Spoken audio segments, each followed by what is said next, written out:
And now let's raise the curtain on the Mercury Theatre. Mr. Wells. Tonight, for our last broadcast on this series, besides your obedient servant, you'll hear the following Mercury players.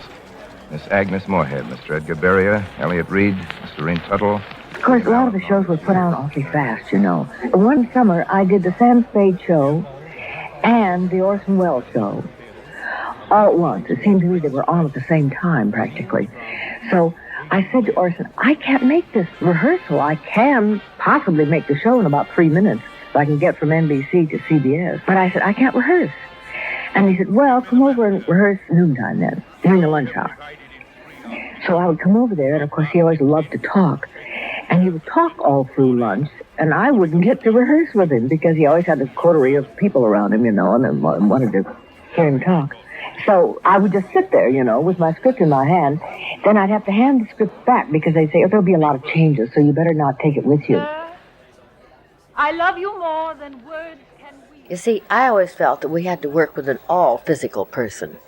We always worked from the full person.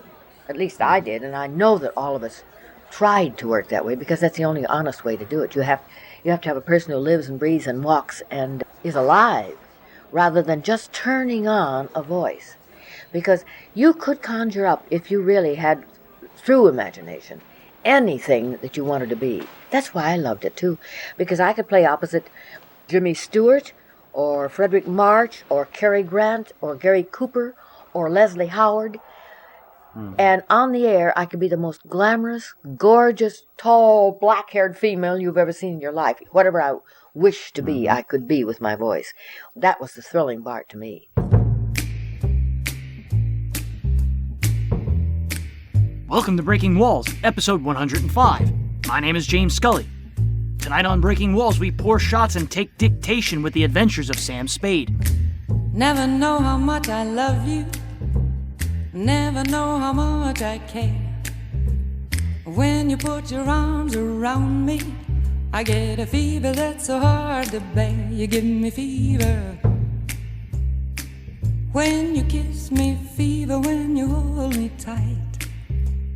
Fever in the morning, a fever all through the night. If this is your first time listening to Breaking Walls, welcome to the show. You can find this series on every podcasting platform and at thewallbreakers.com. Tonight's opening theme song is Peggy Lee's version of Fever, a great song for the chemistry between those involved in Sam Spade.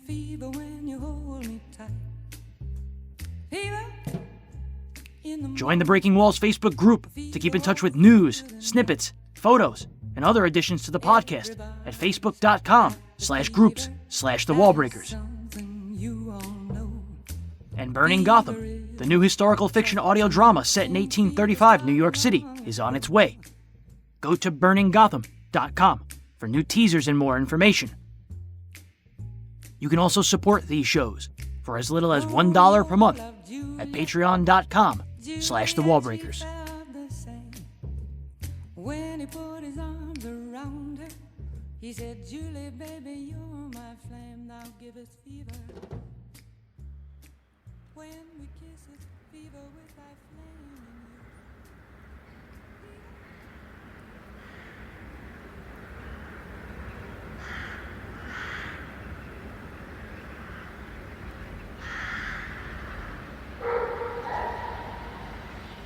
I was a music critic. Music is what I really started out to be and what I think I still know best, although I've gotten away with, excuse the expression, murder. But in 1929, my brother, who was very much older than I, was copy chief at Batten, Barton, Durston, and Osborne, the great advertising agency in New York. The agency had just signed up. These were the very new days, please remember, of radio. It was a very, very new medium. But in those days, BBD&O, to shorten it, had inveigled the Metropolitan Opera Company into signing up an exclusive contract with the agency to use its artists. Roy Durston, the vice president of the agency, was having lunch with my brother and said that he had now done this great thing, but now he was suddenly confronted by the problem of making programs that would fit into an hour, and nobody knew enough about the opera lingo, and how long was Una furtiva lagrima from L'Elisa d'Amore? Was that a fast or a slow one from Rigoletto? And Tristan and Isolde was probably too heavy. And he needed somebody to arrange programs with the conductors and with the singers and with the artists. And my brother said, well, my kid brother, meaning me, Bill, who was a music critic at Musical America magazine, getting, I think I was up to $32.50 a week, which was high living in 1929, said he knows everything about music and maybe he'd be your man. So we had lunch, and anyway, I got lured into radio and never to quit until I came east some years ago. Willam Spier was born on October 16, 1906 in New York City. He began his career as an editor at Musical America magazine, eventually becoming its chief critic.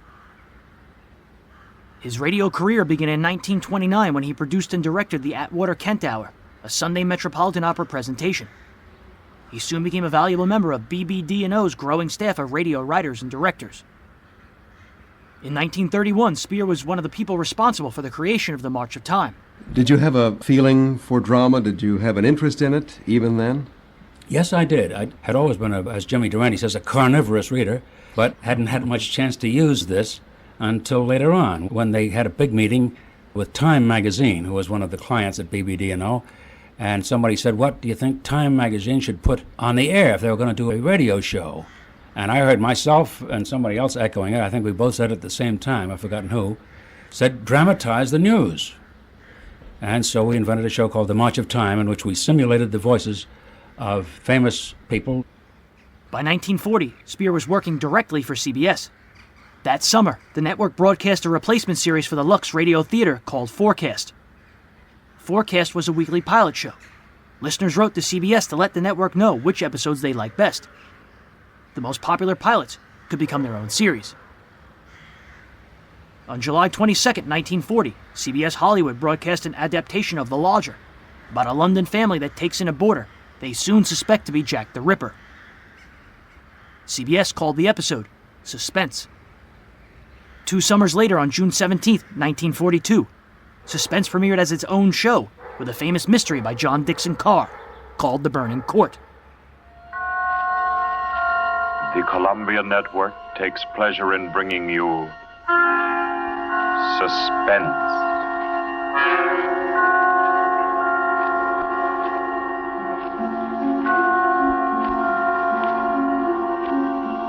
Suspense. Stories from the world's great literature of pure excitement. A new series frankly dedicated to your horrification and entertainment. Week by week, from the pick of new material, from the pages of best-selling novels, from the theater of Broadway and London, and the sound stages of Hollywood, will parade the most remarkable figures ever known. CBS gives you Suspense.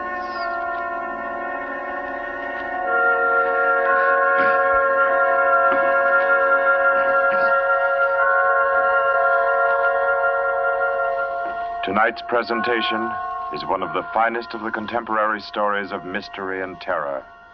John Dixon Carr's famous novel, The Burning Court. The first 6 productions were under the supervision of Charles Vanda. By late July, the series was turned over to Spier. Well, Bill, when did Suspense go on the air, and were you involved with it from the very first? I was not involved from the very first. The show was conceived by Charles Vanda, V-A-N-D-A, a very wonderful producer and great old friend, in California.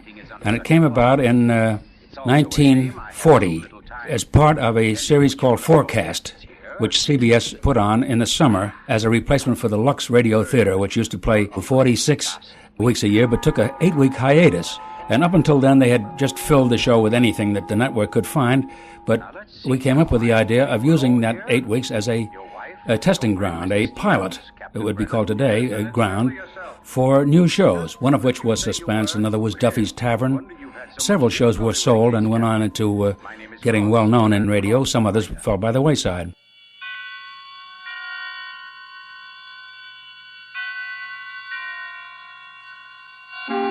Suspense.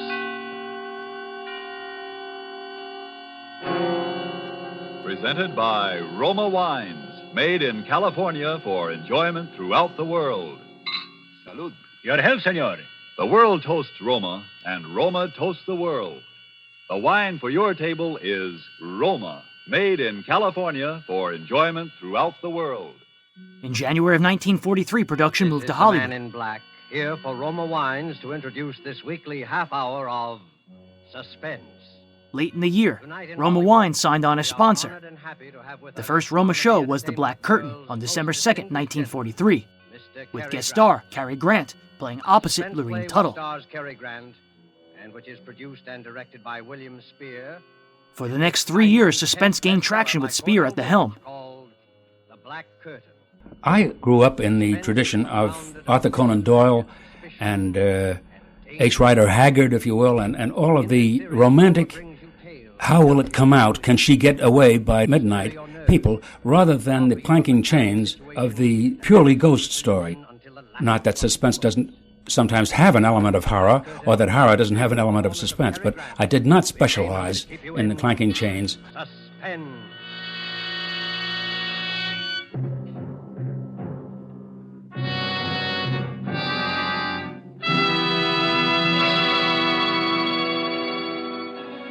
It began, or rather life began again for me, I guess you'd say, that day, on that street. My head was pounding terribly. I could hear all the noise and the people milling around. Everything was a jumble at first.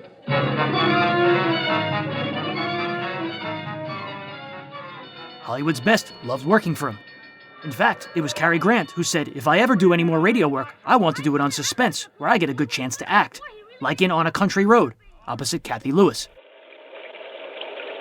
Oh, David! She's out there! Something hit the back of the car. It's her! Is the door locked on your side? Yes.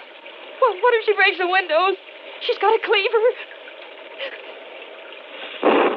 In that flash of lightning, I saw somebody. Is it the crazy woman? I can't tell. She's lying on the road. Can you see her? Is she still there? It's too dark to see. Have to wait for the lightning. I saw her. She's getting up now. She'll kill us. She'll kill us. Calm down. Please. By 1946, Spier was one of the most respected men in radio. While he'd been focused on Suspense, more than once he'd been offered a chance to direct a new show. He always said no, until he finally said yes.